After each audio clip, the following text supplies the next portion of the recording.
Bueno, buenos días a todos. Muchas gracias por haber venido. Muchas gracias, Marcelo, por estar. Yo siempre cuando presento a los expertos digo de cuánto hace que los conozco. Y a Marcelo la verdad que lo conozco hace más o menos de 25 años.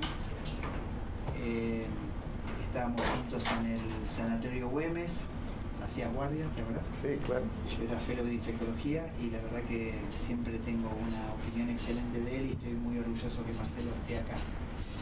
Bueno, como todos nosotros, Marcelo ha crecido mucho. Es jefe e investigador independiente del Servicio de Inmunocomprometidos del Hospital Ramos Mejía. Es docente de farmacología de la Universidad de Buenos Aires y es director de la Fundación Ibicical. Bueno, lo que yo me pareció importante de pedirle a Marcelo un poco es ver qué hacemos con los pacientes que están virológicamente suprimidos. Como ustedes saben, el SIDA, de ser una enfermedad rápidamente fatal, se convirtió en una enfermedad crónica. Y al convertirse en una enfermedad crónica, uno se plantea si los esquemas que los pacientes están recibiendo son los que tienen que seguir o potencialmente tendría que haber algún cambio de ese esquema. Esto es más o menos lo que yo le pedí a Marcelo y la verdad que él tiene mucha experiencia en este tema y seguramente nos va a aclarar. Bueno, les quiero pasar un aviso parroquial. Claudia Salgueira y Romina Musante fueron al Congreso Internacional de Trasplante y en la página de IPTEI están los resultados de las conferencias que fueron Claudia y Romy. Bueno, muchas gracias por haber venido. Buen día a todos. Javier, gracias por la invitación. Un placer estar acá realmente. Y bueno, un tema interesante, con mucha controversia, y lo que pretendo es que esta presentación los provoque un poquito para discutir. Esa es un poco la idea de esta presentación. Voy a empezar con un aviso parroquial, como bien decía el doctor Atlas recién, que entre paréntesis dice que nos conocemos hace 25 años, pero yo hace 25 años estaba en la escuela primaria. No es así, ¿no? Y se acordó de las guardias del Sanatorio Güemes, exactamente, terapia intensiva del Sanatorio Güemes. Néstor Weinstein y tantos otros. Un recuerdo interesante. Les quiero recordar que el 2 y 3 de noviembre CICAL organiza su cuarto encuentro académico en la sede de la Universidad de Belgrano. Los esperamos.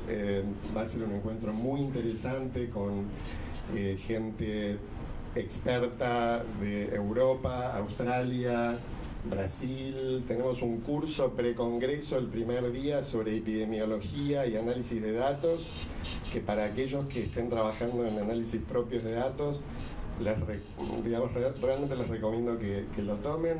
Va a ser dictado por Julia Del Amo e Inma Jarrín del Instituto Carlos III en Madrid.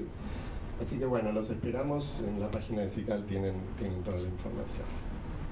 Entrando más en el tema, me gustaría presentar esto alrededor de estos puntos, básicamente. El dilema al que nos enfrentamos, que señalaba Javier, del cambio de tratamiento en pacientes con control de la viremia, si existe un dilema o no, es un poco lo que vamos a discutir.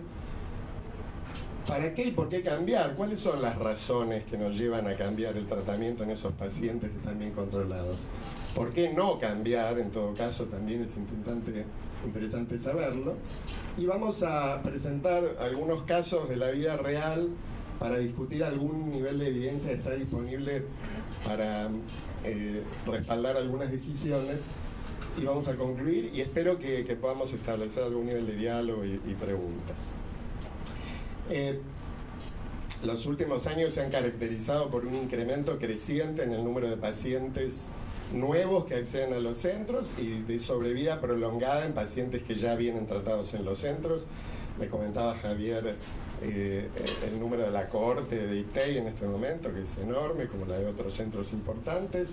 Esto está pasando también en muchos centros de Argentina. Cada vez más pacientes llegan al seguimiento en forma adecuada, inician tratamiento y se ponen indetectables, ¿sí? Fíjense que Digamos, estos son datos del Clinic de Barcelona, pero son muy parecidos a los de casi cualquier centro con buen estándar de cuidados de la Argentina, ¿sí? Con buen seguimiento, ¿sí? Una cantidad de pacientes que no están tratados todavía, que viene disminuyendo significativamente, cada vez menos, por supuesto, y un número creciente, una proporción creciente de individuos que están indetectables, ¿sí? En centros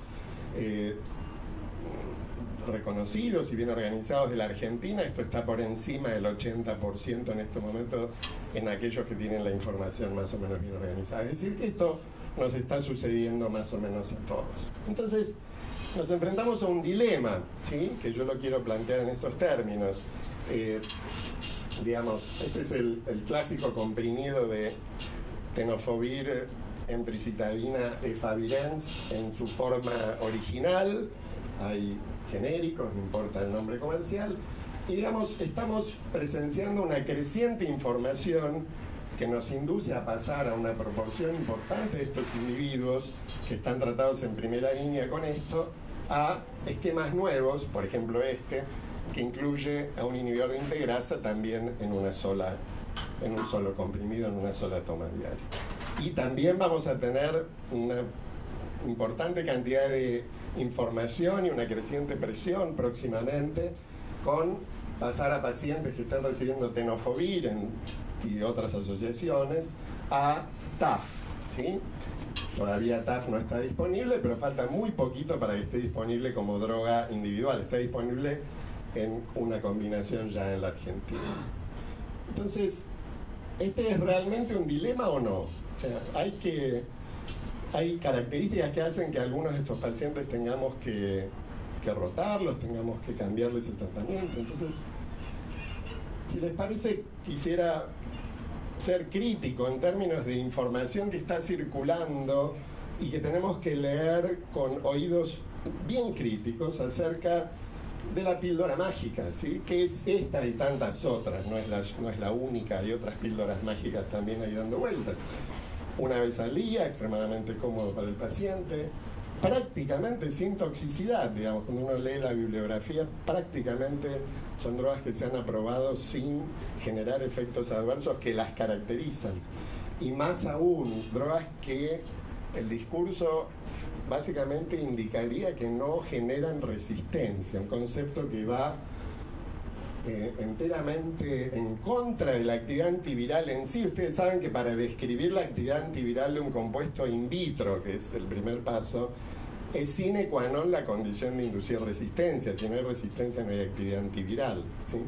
Y esto es particularmente cierto para virus que se caracterizan por latencias prolongadas. Entonces, una vez al día, no hay toxicidad, no hay resistencia. Bueno, obviamente, en este mundo ideal, todos los pacientes deberían recibir esto, ¿sí? Pero ¿esta es realmente la píldora mágica? ¿O es el canto de las sirenas que Homero escuchaba al pasar con su barco a través de Ítaca? ¿Sí? Ustedes recuerdan, los que no leyeron la Odisea, pero recuerdan por lo menos el episodio, ¿sí? El canto de las sirenas hacía que los marineros se vieran muy atraídos a esas mujeres bellísimas que las provocaban, y todo era para que los barcos se estrellaran contra los arrecifes que los marineros no lograban ver, porque las sirenas eran carnívoras en realidad, ¿sí? Así que ahí terminaban en la mitología griega algunos marineros. Por eso Homero se encadenó al mástil para no cambiar el curso de su barco. Entonces, ¿esta píldora mágica es un canto de sirenas o podemos analizarla esta y otras desde algún punto de vista crítico? Quiero señalarles algo también que charlábamos con Javier antes de empezar. Digamos, el volumen de información que proviene de fuentes diversas es cada vez más grande, no solo para nosotros profesionales de la salud que trabajamos con pacientes, sino para cualquier ser humano que circula por este mundo, ¿sí? La gente más joven está básicamente informándose ya no por diarios o revistas o publicaciones o libros, sino básicamente a través de las redes sociales. Notablemente, mucha gente en formación o ya formada en sus primeros años dentro de la medicina recibe un enorme volumen de información también a través de esas fuentes que hay que poder procesar y ser críticos, ¿sí? Entonces, esta posverdad instalada con discursos donde hay cosas que se supone tienen evidencia racional, hay que poder interpretarla con criterio y hay que poder tener elementos independientes de juicio para poder decidir uno qué es lo que quiere hacer, ¿sí? ¿Por qué y para qué cambiar el tratamiento? Bueno, por supuesto, cuando hay falta de eficacia, el tratamiento uno lo debe modificar. Esto es sinónimo de fallo virológico, no vamos a hablar de esto hoy. Cuando hay una toxicidad limitante, la exigencia es cambiar el tratamiento, por supuesto, esta sea real o potencial, cuando pensamos que es altamente probable que se va a presentar en el corto plazo. Tampoco vamos a hablar de esto hoy. Vamos a hablar de estos factores, de otros datos que pueden primar a la hora de decidir cambiar estos tratamientos en pacientes bien controlados. Mejora de la adherencia, prevención de efectos adversos, prevención de interacciones y costos, ¿sí? Los invito a empezar por el último punto, si les parece. Pero antes les quiero decir que en ausencia de una buena razón y que esté justificada, si no hay daño presente, y este no es tampoco potencial, tanto en términos de eficacia como en términos de toxicidad, ¿para qué arreglarlo? ¿Sí?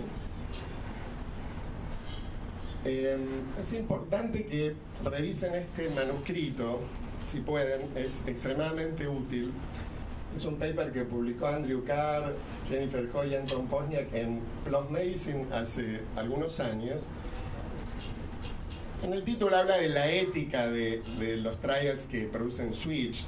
Quizás es demasiado, pero lo que importa aquí señalar es lo que estos autores analizan en el manuscrito. Realmente vale la pena leerlo. Es una visión diferente que nos permite interpretar mejor el volumen de información que hay. Ellos lo que dicen es que la mayoría de los ensayos clínicos de switch, de cambio de tratamiento,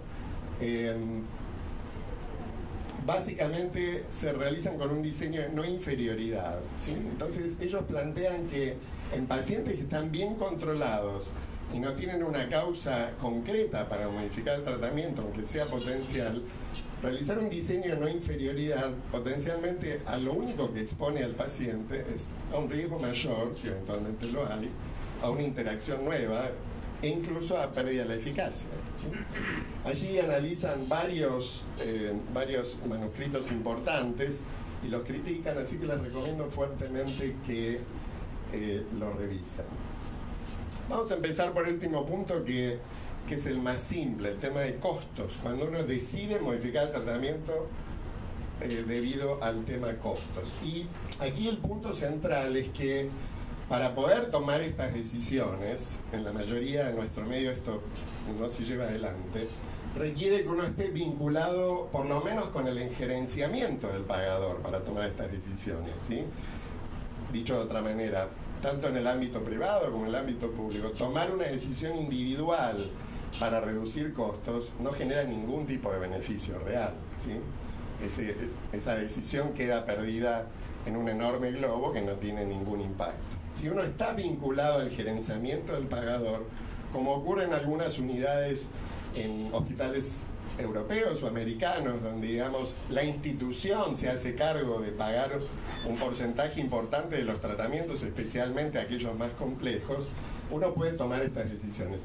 Y hay un estudio muy interesante que les quiero mostrar, que mostró en el centro de Clotet en Barcelona que se puede reducir el gasto en más de 80.000 euros por mes si uno toma decisiones fundadas. En la cohorte de este hospital, que se vio asolado por una crisis económica muy significativa, ellos decidieron, en base a una política clara de switch basada en buen nivel de evidencia, considerar que cerca de entre el 15 y el 20% de los pacientes que estaban bien suprimidos y no tenían toxicidad eran candidatos a pasar alguna de estas formas simplificadas de tratamiento de menor costo. Y bueno, la reducción, como les decía, está por encima de los 80.000 euros por mes. no es algo que nosotros podamos hacer en general en nuestro medio, es algo, insisto, que uno esté involucrado directamente con el gerenciamiento de medicamentos, pero creo que es un ejemplo interesante para tener en cuenta. Hay una serie de requisitos para el cambio, para la simplificación de tratamiento, que hay que tener en cuenta, ¿sí? En cuanto uno piensa que salga un fármaco o fármacos, hay que tener en cuenta que si uno lo está planteando porque hay un problema presente, aunque sea potencial, ese problema tiene que ser reversible para justificar la salida de una droga, ¿sí? Y además tiene que tener claro cuál va a ser el papel de este nuevo fármaco o nuevos fármacos en la eficacia antiviral del esquema que voy a usar. Estos son respecto de las drogas que salen. Y los que entran, tener en cuenta siempre que hay riesgo de una nueva toxicidad. Siempre que administramos una droga nueva hay un riesgo de toxicidad y hay que tener en cuenta cuál va a ser la eficacia. Veamos el tema de reversibilidad del problema. Les quiero plantear un caso. Una mujer de 45 años que tiene diagnóstico hace unos 10 años, que no tuvo eventos de progresión ni fallo previo, con un nadir de CD4 de 260 células prácticamente, con un CD4 actual por encima de 900, y que está en tratamiento con tenofovir, entericitabina de Favirenza hace 5 años, hace años que está indetectable, como les dije, no tuvo fallos previos, y es una mujer sedentaria con un índice de masa corporal de 28, que ha tenido un progresivo incremento del colesterol total en su seguimiento, y con un LDL que era normal al inicio y actualmente estaba en 151 miligramos por decilitro, ¿sí? Entonces, no fuma, no es diabética, no es hipertensa. Uno se tiene que plantear en términos de esta paciente si quiere hacer una modificación del tratamiento antirretroviral, por ejemplo, para de alguna manera influir sobre la dislipemia que la paciente tiene. Entonces, lo que hay que pensar básicamente es si ese tema va a ser reversible o no con el cambio, o no hay otras maneras de hacer un manejo adecuado de esto. Entonces, estos son datos del estudio de AD, un estudio gigantesco que reúne información de varias cohortes del hemisferio norte y algunos centros en el hemisferio sur. Nosotros hemos contribuido con datos propios a esto a través de Eurosida, que muestran con claridad que si bien es cierto que la exposición a algunos agentes antirretrovirales en particular se asocia o se puede asociar en forma independiente, insisto, en este estudio observacional, a riesgo cardiovascular, otros factores que son los tradicionalmente relacionados están vinculados con mucha más fortaleza a la chance de desarrollar un evento cardiovascular, ¿sí? De la misma manera, en términos de modificar el nivel de dislipemia, hay una serie de ensayos con cambios de inhibidores de proteasa, modificación del efavirenz o cambios de nucleósidos, pero tengan en cuenta que muchos de estos estudios, la mayor parte de ellos, no ha requerido tener dislipemia como criterio de inclusión y que el descenso de los lípidos que se documenta en algunos de estos ensayos clínicos puede no tener trascendencia clínica necesariamente, si bien es cierto que el riesgo cardiovascular, ustedes saben, el colesterol se comporta como un dato continuo, el riesgo es continuo, a cualquier nivel de elevación del colesterol es cierto que el riesgo es mayor, pero también es cierto que por debajo de 130 miligramos de decilitro de LDL en un individuo sin otros factores de riesgo es despreciable, ¿sí? Fíjense, en este caso, este estudio sí es un estudio donde se midió un desenlace primario al año, básicamente una combinación de dos factores. Uno es continuar indetectable y otro cambios en el colesterol total. Este es un estudio donde pacientes indetectables que estaban recibiendo un inhibidor de proteasa busteado y que no tenían fallo previo y tenían un riesgo cardiovascular incrementado, en este caso definido, fíjense, solo por tener más de 50 años, a lo cual Javier y yo nos preocuparíamos, pero como los dos corremos por ahí, lo compensamos un poquito, o un Framingham mayor de 10% a 10 años. Es decir, es una población con mayor riesgo que la habitual, pero tampoco es un riesgo tan significativo el de los pacientes que entraron en este estudio. Estos pacientes fueron randomizados a cambiar el componente del IP a dolutegravir versus continuarlo durante el primer año y luego pasar en forma abierta también a dolutegravir. Y básicamente lo que se vio, sí es cierto que en la rama que recibió el inhibidor de integrasa, la proporción de descenso de diferentes lípidos, incluyendo el LDL y el colesterol total, fue significativa con respecto a los pacientes que continuaron con el inhibidor de proteasa busteada.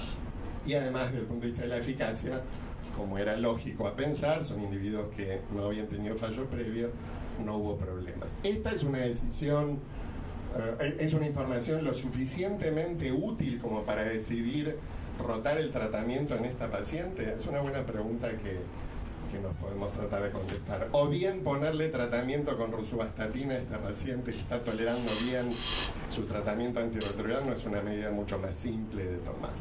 Y dosis crecientes de rosuvastatina hasta lograr el efecto deseado. Les planteo otro caso. Otra mujer, 65 años, diagnóstico hace más de 20 años, tampoco tenía eventos de progresión ni fallo previo, un CD4 nadir de alrededor de 200 células, un CD4 actual significativo, más de 1200 células, y que todavía está en tratamiento antirretroviral con su primer esquema, ¿sí? La combinación de sidobudina, 3-TC y nevirapina en 2 comprimidos por día. Está indetectable hace muchísimo tiempo, asintomática, y en el seguimiento, que es muy bueno en esta paciente, concurre siempre, está jubilada, el seguimiento para ella es algo muy importante. Hace tiempo que la gente que está bien entrenada documentó que había evidencia de lipoatrofia, ¿sí? Pero que ella no jerarquiza de ninguna manera, es decir, conversado el tema con la paciente, no le parece a ella que es un tema significativo, ni parece que le daría importancia. Entonces, varias preguntas. Primero, ¿qué reversibilidad tiene el fenómeno de la hipoatrofia removiendo al nucleócido que uno piensa que está más vinculado? Esto es variable de acuerdo al tipo de nucleócido al que uno lo rote, pero en general podemos decir que remover las drogas que más están claramente vinculadas, como sidobudina, tienen un efecto beneficioso, de esto no hay duda, ¿sí? Y esto está enteramente vinculado, como ustedes recordarán, por el efecto que tienen las drogas, los nucleócidos o nucleótidos, inhibidores nucleócidos o nucleótidos, sobre la inhibición de la replicación del DNA mitocondrial, ¿sí? O sea, estas son drogas que inhiben a la transcriptasa reversa, que es una polimerasa en definitiva, es una DNA polimerasa. Y no solo inhiben eso, sino que inhiben otras DNA polimerasas del organismo, pero no lo hacen de igual manera. Fíjense cómo las drogas más tradicionalmente vinculadas, que ya no usamos más, estaudina, didanosina, DDC, eran las que más inhibían el DNA mitocondrial, pero todas lo inhiben de alguna manera, ¿sí? En menor medida Bacavir, en menor medida Tenofovir. Y además hay que tener en cuenta no solo el tema de la lipoatrofia, estas drogas por mecanismos similares pueden producir toxicidad sobre la mitocondria y daño en la cadena de transporte de electrones, y un fenómeno clínico muy grave que es la acidosis láctica, que es un problemón.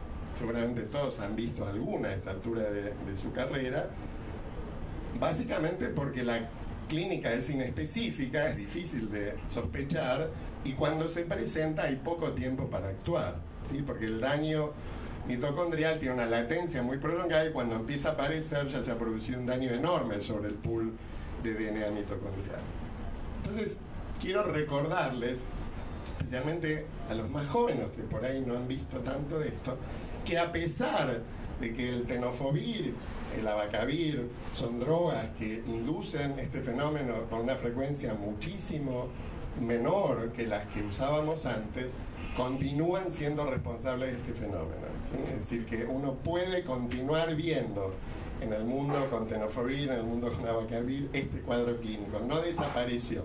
Y de hecho, el warning sigue figurando, por supuesto, en los prospectos de estas drogas, ¿sí? Así que, si tienen pacientes que reciben hace años nucleócidos y que comienzan con una astenia que no tiene otra explicación, epigastralgia, un poquito de elevación de transaminasas, abran bien los ojos, midan el nivel de ácido láctico y sigan a ese paciente de cerca porque puede tener algo potencialmente grave. ¿Es frecuente? No.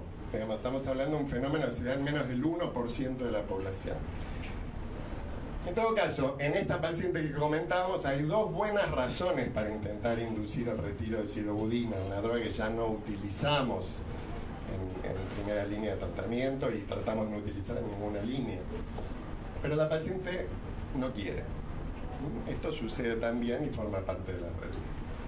Tercer caso, otra mujer posmenopáusica, 62 años, diagnóstico más o menos hace 20 años, en el contexto de neumonía por neumocistis y tuberculosis, un CD4 muy bajo en el nadir, actualmente más de 800 células, en tratamiento antirretroviral con tenofovir, entricitabina y nevirapina.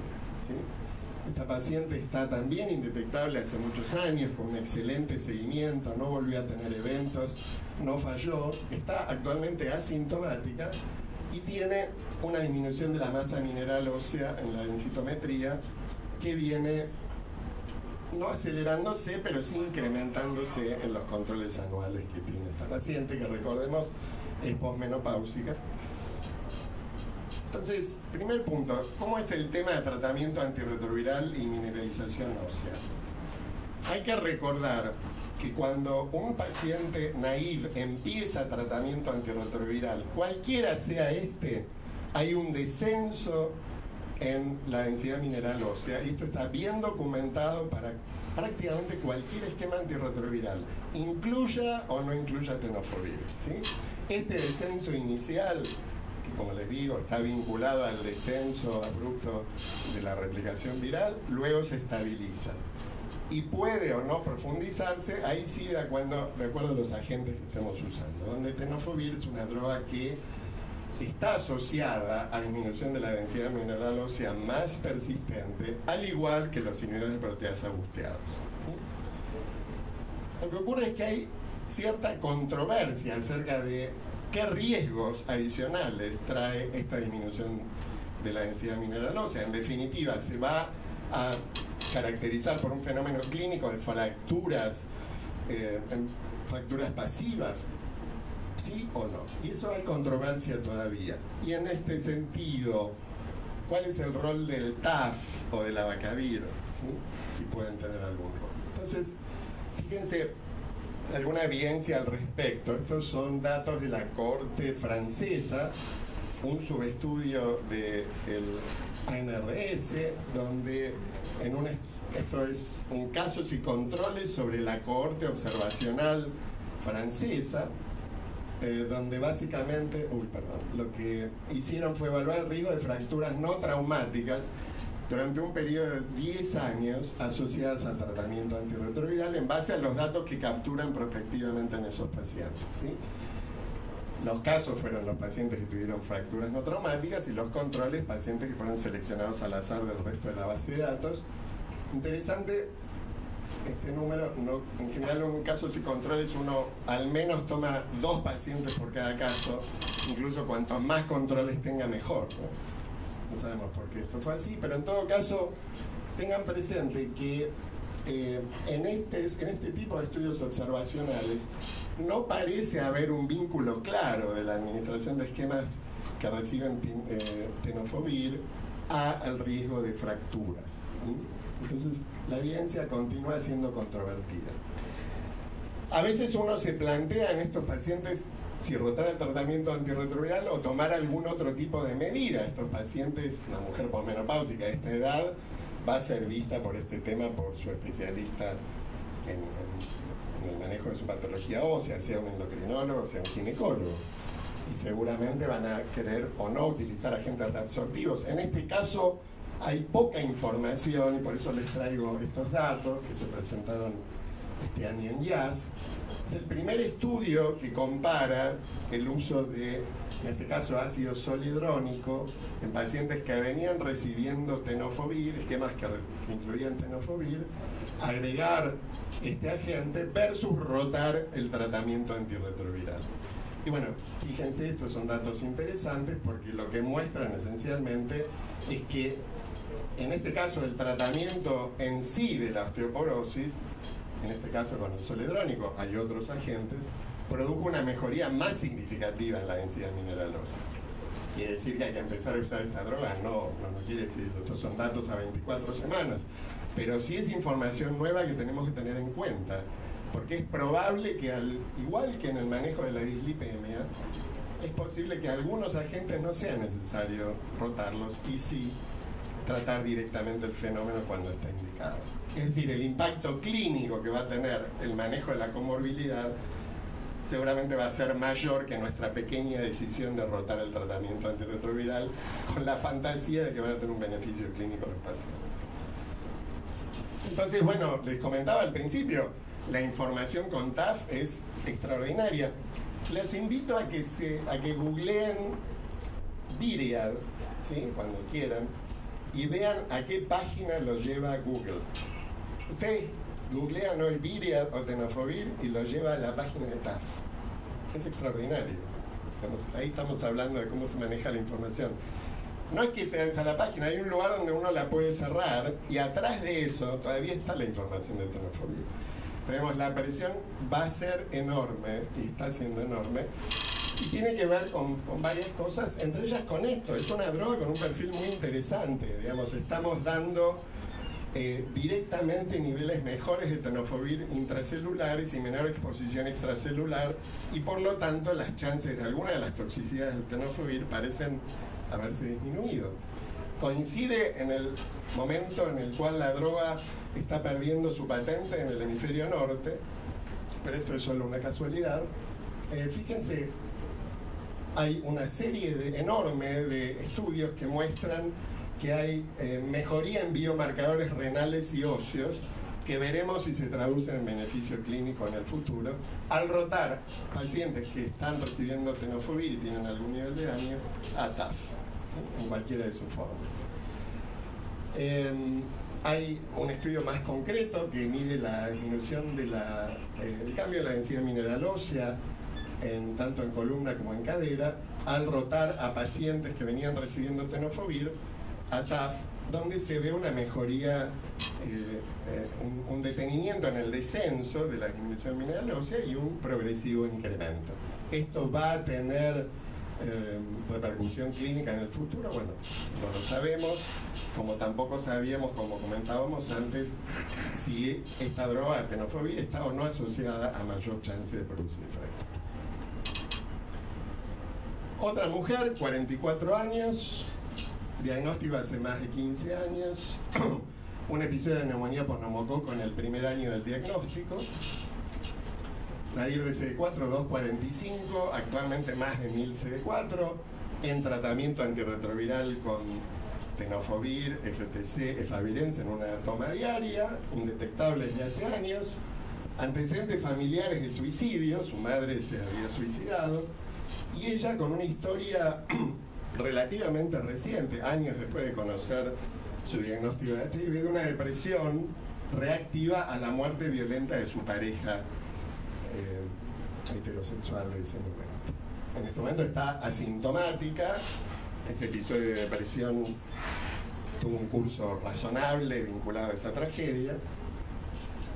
Entonces, la pregunta es, esta paciente está recibiendo efavirenz y está la palabra depresión dando vuelta. Bueno, ¿qué hacemos con este antecedente, ¿no? Porque cuando empezó el tratamiento no estaba esta información disponible del riesgo de suizabilidad, ¿no? O sea, una palabra nueva en español. Riesgo de suicidio e ideación suicida en pacientes tratados con efavirenz.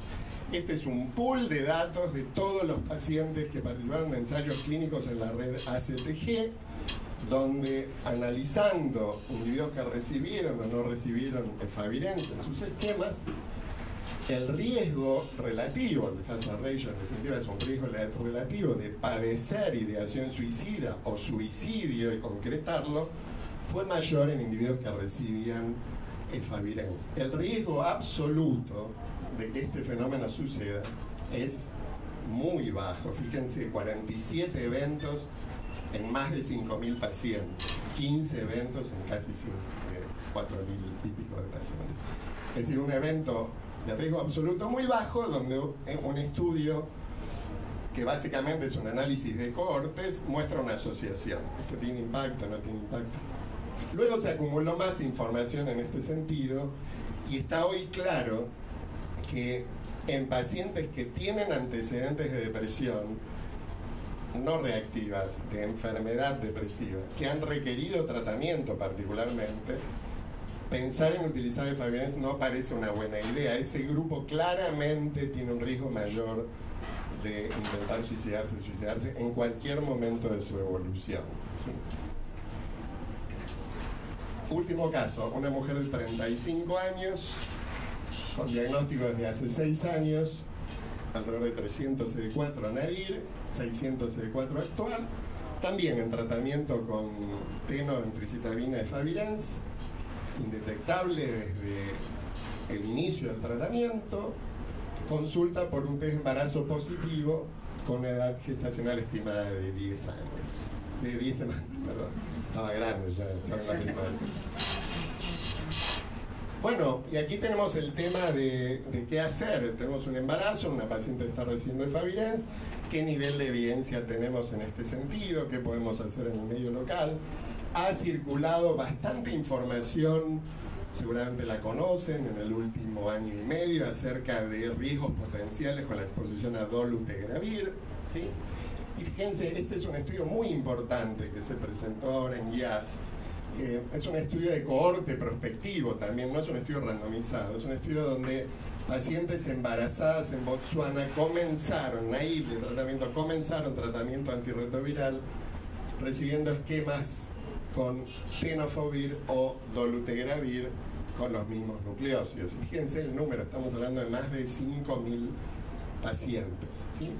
Y aquí básicamente tenemos que durante el primer trimestre, porque iniciaron tratamiento en algún momento del embarazo, hay documentadas 116 exposiciones a dolutegravir y casi 400 de Favirenz. De Favirenz hay muchísima más información disponible, básicamente por lo que se conoce como el registro de embarazos y tratamiento antirretroviral. Me tomo un segundo para mencionarlo. No sé si en una población como la que atiende IPTEI, que me decía Javier, un porcentaje alto son hombres, hay embarazos en las mujeres que quedan, es un fenómeno clínico que ven con alguna frecuencia. Es interesante contribuir con esos datos al registro internacional de tratamiento antirretroviral en embarazo. Es algo que uno hace espontáneamente, hay un sitio, puede vincular ahí los datos, hay un formulario con algún nivel de complejidad. Esa es la base de datos más grande del mundo disponible sobre seguridad en tratamiento antirretroviral, y contribuir a esa base es muy importante. Nosotros lo venimos haciendo desde hace muchos años, y de ahí sale una fuente muy importante de data respecto de, por supuesto, outcomes indeseables, malformaciones congénitas, etc. Fíjense, en esta cohorte enorme, una sola malformación congénita mayor, displasia esquelética en una paciente, no me acuerdo del sexo del bebé, que la madre había recibido de Favirenz, y en esta serie, por lo menos, el riesgo de Favirenz y dolutegravir parecen comparables. Ustedes saben que toda la evidencia disponible sugiere que los datos que se habían observado en monos y en otro tipo de animales inferiores de toxicidad neonatal no parecen correlacionarse con lo que pasa en el humano, y entonces muchas de las recomendaciones hoy sugieren no modificar si el tratamiento viene siendo útil, porque en todo caso uno la mayoría de las veces llega tarde y el primer trimestre pasó. Bien, ¿estamos bien de tiempo? Estamos muy bien. Bárbaro. Vamos a dejar lugar para que podamos discutir y charlar algunas cosas, pero quiero concluir simplemente resumiendo que hay una creciente proporción de pacientes en seguimiento con viremia controlada, y esto va a ser cada vez más significativo en el futuro, que hay nuevas drogas y formulaciones con eficacia mejor, aunque en proporciones pequeñas, pero mejor en definitiva, y formulaciones mejor toleradas, que vienen formulaciones de administración parenteral con administración cada 8 o 12 semanas, y cabotegravir, rilpivirina, la combinación de ambas drogas, es decir que nuestras opciones de modificación de tratamiento van a seguir creciendo, que no podemos negar que hay una presión creciente de la industria farmacéutica para posicionar estos nuevos tratamientos, como siempre fue, y no hay ningún problema en que así sea. Lo que uno tiene es que poder tomar decisiones racionales con la información que hay en forma independiente, no pedirle a la industria que no haga lo que tiene que hacer, que es vender más medicamentos, ¿sí? Antes de modificar un tratamiento, entonces, en pacientes con buen control virológico, tener presente que debe existir una razón justificada y que el paciente debe estar adecuadamente informado de esto, ¿sí? Para que en todo caso participe de la decisión. Son individuos que toman tratamiento y están bien controlados hace mucho tiempo, por lo tanto tienen que poder participar de esta decisión. Esta causa que motiva el cambio debe ser reversible, aunque sea potencialmente. Tiene que haber evidencia de que este cambio va a generar un beneficio. No alcanza con que sea teóricamente posible. Y tener en cuenta siempre que el cambio se puede asociar a daño, a problemas, a fallo y a toxicidad. Los dejo con, de nuevo, el recuerdo de que el 2 y 3 de noviembre nos encontramos en el evento académico de SICAL, y les quiero agradecer mucho por habernos escuchado. Bueno, queríamos, si tienen alguna pregunta. Yo tenía preguntas respecto a los casos clínicos, porque en realidad, digamos, quedaron, como muy bien dijiste, son casos que habitualmente uno maneja. Y el primer caso, vos tenías un paciente que tenía aumento de LDL y que pusiste darle atorvastatina. Rosuvastatina. ¿Cuáles son las situaciones modificables que vos habitualmente le decís a los pacientes? Por ejemplo, si es una paciente que no hace ejercicio, vos decías que era sedentaria, si fuma o no fuma. ¿Cómo jerarquizás ese dato para el manejo habitual de los enfermos? Es fundamental, digamos, al paciente, si uno no tiene a alguien en el equipo que se ocupe de riesgo cardiovascular, al paciente lo tiene que ver alguien que se ocupe de esto en lo posible. Si uno no trabaja en una institución que tenga esta consulta disponible, no es muy complejo sugerirle al paciente los cuidados básicos que tienen que ver con factores modificables: ejercicio, dieta, lograr disminuir de peso, lograr una actividad aeróbica que le permita, eso sabemos reduce el nivel de LDL significativamente, tratamiento de la hipertensión y la diabetes en aquellos sujetos que también lo tengan. Sabemos que a veces la instauración de esas medidas y el énfasis sobre esas medidas no llegan a lograr el objetivo necesario, y quizás es necesario utilizar una droga hipolipemiante, y rosuvastatina tiene enormes ventajas: pocas interacciones, buena tolerancia, es una droga accesible, muy barata, que todos los pacientes pueden tomar. Pero sin duda tiene que estar acompañado de todo el set de, al menos intentar que alguno de esos factores se modifiquen. Ni hablar del tabaquismo, Javier, ¿no? O sea, indudablemente hay que tener en el equipo o de nuevo en la institución un lugar donde uno pueda derivar al paciente para que tengan los beneficios del programa de cesación tabaquilla, que sabemos que fracasan 80% de las veces cuando se inician, pero los fracasos son repetidos hasta que se logra disminuir la exposición, y toda exposición menor a tabaco es mejor que el paciente siga fumando en términos de riesgo cardiovascular. ¿Qué hiciste con el segundo caso? Estaba con acetate, 3-TC, nevirapina y tenía lipoatrofia. No quiso cambiar, pero si hubiera querido cambiar, tenía 50 y pico de años, ¿le hubieras agregado tenofovir o abacavir si tenía HLA negativo? La voy a convencer a esta señora, te lo aseguro. Finalmente la voy a convencer. Es una paciente que veo, es una paciente de más de 65 años o algo así, no recuerdo la edad exacta, muy acostumbrada a lo que tiene. Para ella el diagnóstico fue una crisis emocional tremenda, hacía muchos años, está estable con esto. Todo cambio le provoca enormes, ¿cómo decirlo?, chances de desequilibrio en cuanto a los riesgos que puede aparecer. Le hicimos un HLA que es negativo. La idea es darle abacavir. en un esquema combinado también, cuando ella finalmente lo acepta, que lo vamos a lograr. ¿Qué pasa con la otra paciente que tenías con FTC, teno y nevirapina y osteopenia? ¿Cómo lo manejas esa situación?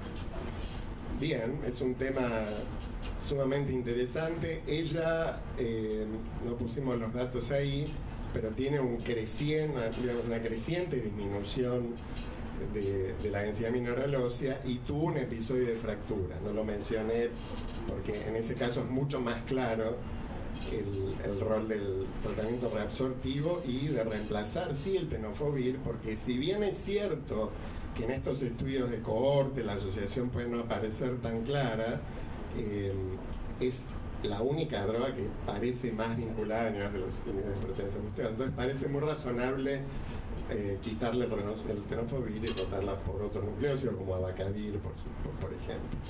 Y después te quería preguntar un poco la opinión tuya de... vos comentaste la asociación de fibrosis y suicidio. ¿Qué pasa con los inhibidores de integrasa y trastornos neurológicos y depresión? ¿Qué opinas de ese tema? Porque hay bastante incremento en la información. Exactamente, particularmente con dolutegravir, aunque también las series documentan episodios con raltegravir. No tenemos que olvidarnos de algo, Javier. Estas drogas continúan aprobándose por los que se llaman mecanismos de aprobación acelerada. Si ustedes recuerdan, cuando la epidemia comenzó y la primera droga apareció, la sidobudina, las comunidades más afectadas por esta patología, especialmente la población gay en los Estados Unidos, se sentó a dialogar con la autoridad regulatoria y exigió tener participación en las decisiones de cómo se aprobaban los fármacos. Algo completamente original y fuera de todo lo conocido en medicina hasta ese momento.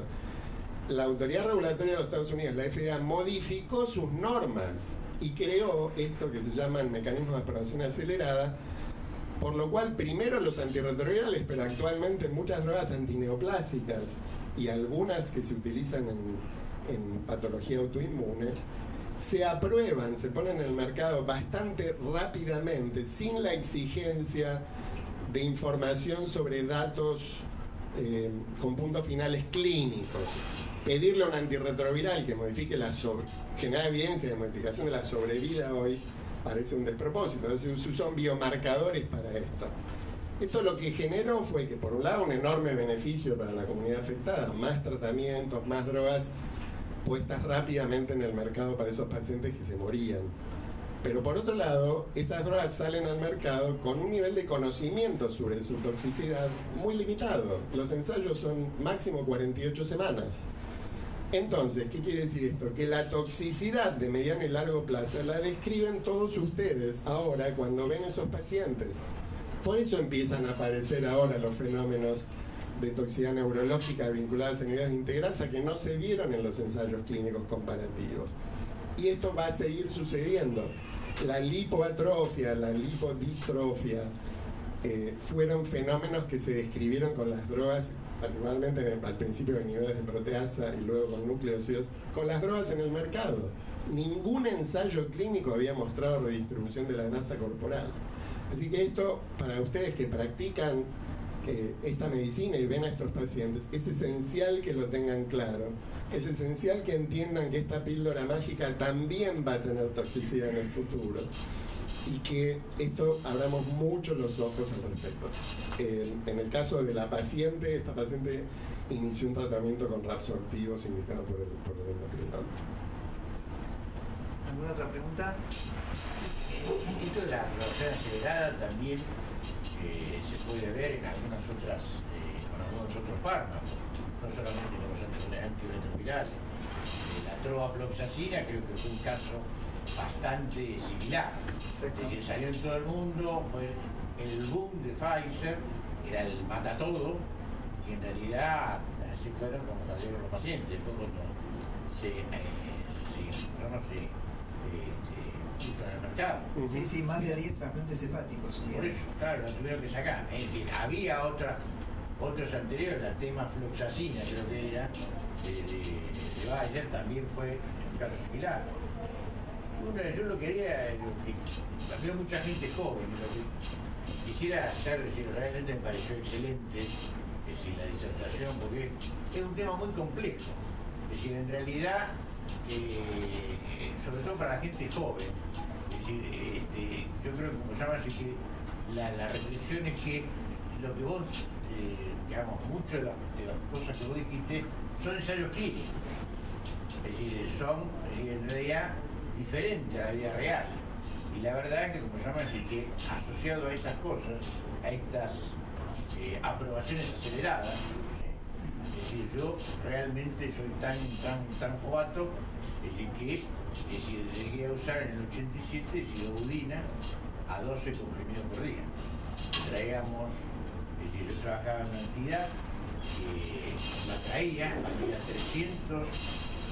$396 el frasco y se tomaba, eran 4 frascos por mes, eran 1.200 miligramos por día. Por lo cual, ha pasado agua bajo el puente. ha pasado mucho agua. Bueno, muchas gracias. La verdad que fue un placer escucharte, estuvo muy claro todo y seguramente muy pronto te vamos a tener de nuevo. Javier, gracias y gracias a todos.